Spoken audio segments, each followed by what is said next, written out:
Santa Claus going on there, but the idea is that we're closing the vowels off. You get a little bit more compression. But with that H in the front, that you're not starting out the note like strangled. You have to have an open throat. So that it's air leaving before the vocal cords close and make the vowel sound. You've got an open vocal cord going ho, ho, ho, ho. And the closure is momentary. Then you're relaxing and going back to the H position, right?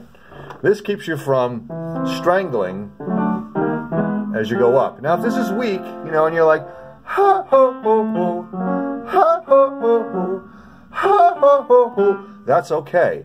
With time, that note becomes a little bit stronger. Just, if you do it, let's say down here, you can go, ho, ho, ho, ho. You can really dig in with the diaphragm on this note. Just pay attention to how that feels. Duplicate it here. Ho, ho, ho, ho. Same, right? Ho, ho, ho, ho. Ho, ho, ho, ho. Ho, ho, ho, ho. Use that H to your advantage to go, ho, ho, ho. It's kind of a grunty football, you know. Hut, hut, hut. Hut, hut, hut. Really feel that diaphragm flexing downward on you, right? Now, over time, you can change this H to other vowels. But for beginners now, this is just a nice, easy way to start getting past, if you're kind of stuck past this area here. This is a way to start going over that non-existent passagio vocal break thing here.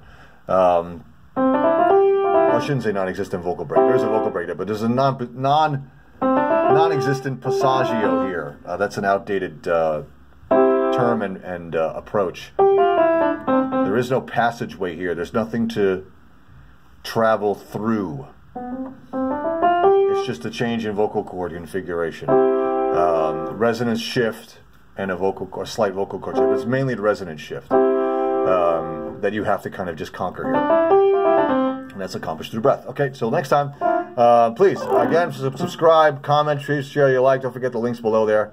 Playlists, take lessons with me. Also, all that kind of stuff. Get both vocal courses for $50 and all that. So until next time, this is Ken Richards. Keep rocking, keep practicing. See ya.